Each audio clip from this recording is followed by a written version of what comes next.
myself and helping others reverse their chronic condition like tumor or cancer. Hello guys, ito pauwi na ako galing Vancouver. Mga 3 days din ako sa Vancouver. Minit ko isang family mula sa Edmonton. Na-meet ko lang sila online, yung mama. Nung nag-message ako sa isang article ng cancer. So ang mother nakarelate sa aking experience doon sa message sa isang article sa online na hindi ko na maalala. Bigla na lang nag-pop up yung message na naghihingi siya ng help para sa kanyang son na mayroong tumor like kagaya ng tumor ko, pero ang sa son niya is almost stage 4. Sa akin kasi stage 2 lang. So ang size ng tumor ko ay 6.5, ang sa kanya 11.5. So times 2. So nag-reply ako ng hi, and then natutuwa siya, sir, thank you very much na dahil nag-reply kayo sa akin. And then yun, yung mother ay sobrang eager to know ano ang nangyari, bakit ko na-reverse yung aking chronic condition. So nag-a-ask siya ng help sa son niya kasi ang son niya is the same sa akin pero much bigger lang. So tinuruan ko siya, binigyan ko siya ng time para ibigay lahat ng technique, ibigay lahat ng way paano i-reverse ang kanyang problem. Kuninto ng mother about yung son niya ay hirap na pag nakahiga ay naka 8 pillows daw para ma-incline yung body kasi hindi maka-breathe ng maayos, makahinga. So and then nung kuninto niya sa akin, yung son niya parang zombie na naglalakad na hindi ma-twist yung leg, hindi ma-move dahil mayroon siyang blood clot sa leeg dito, malaki. So ang ginagawa ng bata, mayroon siyang ang bata pala 29 years old, mayroon siyang injection na tinuturok sa tiyan para dun sa blood thinning niya. And then yun, shinare ko ang aking nutrition guide para dun sa mother, and then ginawa niya. So 3 weeks, 1 week, sabi ng mother may kunting improvement,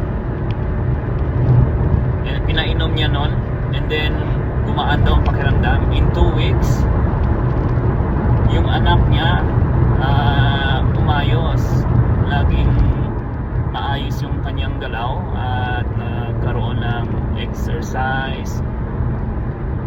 Nag-i-exercise na siya every morning. Tapos sabi niya nag-i-improve daw, tapos naglalabas daw siya ng mga toxin sa body, sa phlegm niya, at saka yung dumi niya nag-ano daw, mayroong nag-iba daw, parang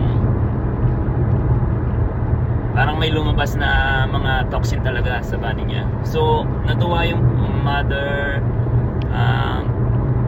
naging maayos yung anak niya. Umiyak si ma'am dahil tumawag sa akin na sobrang laki na improvement. Ang dami niya daw, may appointment siya sa doktor para sa kanyang biopsy. Yun, kinikwento ni ma'am na problema sila, family, nagkakandara pa sila kasi hindi nila alam kung anong gagawin nila dahil mayroon na naman mga doctors na nagbibigay ng mga suggestion na naguguluhan sila. Kaya yun nga, lumapit siya sa akin dahil hindi niya na alam ang gagawin niya, na-stress na siya.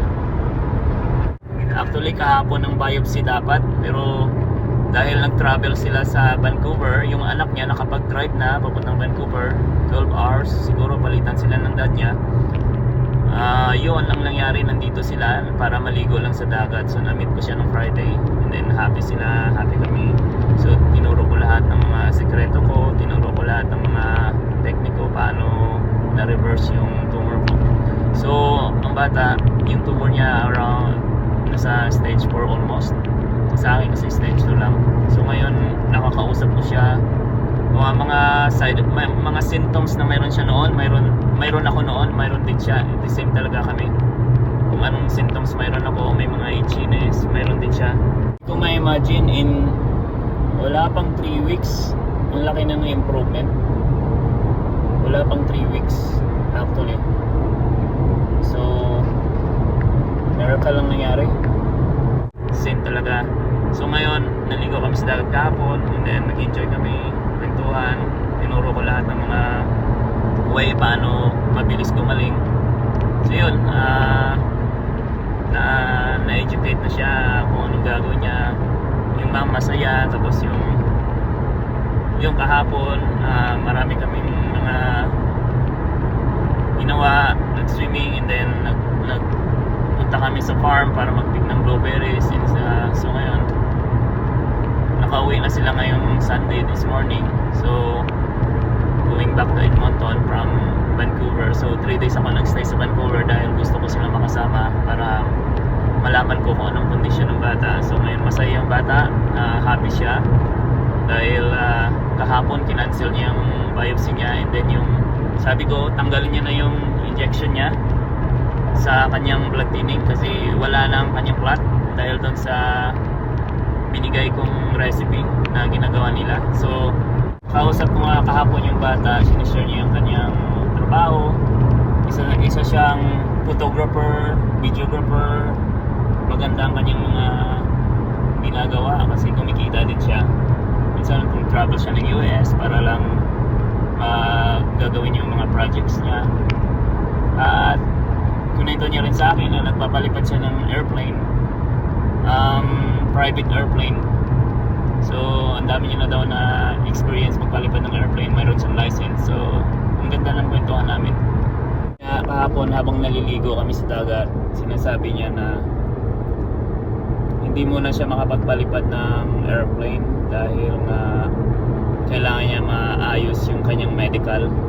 So hindi niya na rin yung medical niya dahil sa kondisyon niya ngayon. So sabi ko, kaya yan, ayusin natin ang kondisyon mo para magawa mo ulit mga bagay na gusto mo magawa at maging masaya ka ulit.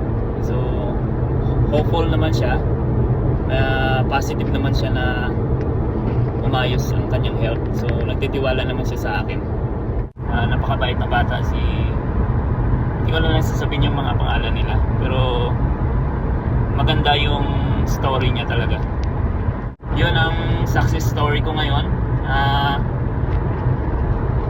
Hindi ko ma-imagine na kaya ko pala i-reverse yung cancer ko, and then kaya ko pala tumulong sa ibang tao para i-reverse ang kanilang mga tumors. So siguro salamat talaga sa wisdom na meron ako, dahil hindi rin ako nagtiwala sa aking oncologist, hindi rin ako nagtiwala, pero nalagpasan ko mga health problems ko last year. Nag-chemo ako pero hindi ako nag-decide na magpa-opera, although na kino-convince ako ng aking thoracic surgeon. Sabi ko, no, bigyan niyo ako ng time, 6 months bago ako mag-decide. Pero hindi na ako bumalik kasi in that 6 months inayos ko yung sarili ko. So yun nga, additionally, doon sa thoracic surgeon na nag-decline ako dahil ayaw ko nga madamage yung aking diaphragm and voice, kasi sabi niya after surgery pwede madamage yung dalawa kong nerve, diaphragm and voice. So yung diaphragm yung responsible para mag-breathe ka ng normal. Tapos isa pa sabi niya sa akin, so anong life expectancy ko after surgery? Sabi niya, siguro kung sabihin natin, ilagay na lang natin sa exercise, pag tumakbo ka ng 1 kilometer after surgery, hindi mo na magagawa yon. Siguro mga 500 meters na lang, hingaling ka na. And then life expectancy, sabi niya kung maximum mabubuhay ka lang 90, hindi mo na ma-achieve yun. Baka nasa 60 to 70 na lang, hanggang doon na lang lifespan mo. So talagang sinusukat nila yung lifespan ng may mga ganon sila, sinusukat na nila yung lifespan ng mga pasyente nila pag hawak na talaga nila. So yan, yung sad story ito ng friend ko. At yung sumunod siya ang chemo after ko. So naghahatid sundo ako sa kanya. Sabi ko, pangalan nun Rose, pero patay na siya. May ovary cancer stage 4. Sabi ko, gawin mo to. Yung ginagawa ko after chemo, nagja-jogging ako. Pero ini-ignore ko yung fatigue. So may ginagawa akong technique para lumakas ang aking katawan kahit after chemo. Naglalakad ako, nag-walk, light jogging. So yun, sabi niya ganun talaga, no? Sundin mo talaga yung katawan mo kung anong sasabihin. Pero siya, nag-chemo siya in 3 months. Sabi ko, gawin mo to. Kung gusto mong gumaling mabilis, mag-fasting ka muna habang nasa chemo ka. Sabi niya, ayaw ko, takot ako magutom. Kasi yun ang sabi ng doktor, kumain daw ako. So nakita ko yung mga pagkain niya, may mga dessert siya, may sugar pa rin. So hindi talaga maganda. So yun, dumating siya sa point na may oxygen na siya. Binisita ko, and then sabi ko, kamusta ka na? Ayun, pininto niya for the second time na nag-visit ako sa second cycle niya. Sabi niya, yun, masama ang loob ko sa oncologist ko. Naka-oxygen siya. Sabi niya, ano daw, masama ang loob ko dahil sinabihan pa ng anak ko na anytime mag-stop ng heartbeat ko. Kasi nilipat na siya sa ibang room. May mga code color na yung room niya eh. So yun nga, sabi ko, yun kasi ayaw mo kasi mag-fasting eh. So in the next few days, Friday yun, nagsabi sa akin yung kakilala niya na nakatira sa bahay na patay na daw siya. So yun ang sad story ng isang kakilala ko na namatay sa chemo. Hindi siya nag-survive. Yun nga, ang moral lesson doon, sana kung anong pakiramdam mo, anong sinasabi ng katawan mo, sundin mo. Hindi, wag mong sundin lahat ng sinasabi ng medical specialist, kasi kontrolado nila lahat ng gusto nilang gawin para sa iyo. Pero ikaw hindi mo kontrolado. Pero ikaw mayroon kang control na gagawin, mag-decide kung anong gusto mong gawin para maka-recover. So yun yung sad story. So continue tayo doon sa success story ko. Na-fix ko yung health ko, and then ito na ngayon, tumutulong na ako sa iba para i-fix din ang health nila. So sobrang happy ako dahil ang family nag-travel from Edmonton, pupunta lang dito sa Vancouver para magkita lang kami. So parang I'm glad na mayroon akong na-accomplish pagdating sa health, nakatulong ako sa ibang tao. So kaya nga pala, ngayong September magwa 1 year na ako sa aking remission recovery. I think masabi kong nasa normal na health. So sana tuloy-tuloy. It's a nice story, napakagandang story ito. So yeah, hindi ako nagda-doubt na maybe one of you kung mayroon ka mang cancer, pwede kita matulungan. Kaya naman pala, kaya i-reverse ang cancer, basta alam mo yung sikreto. Yan lang po.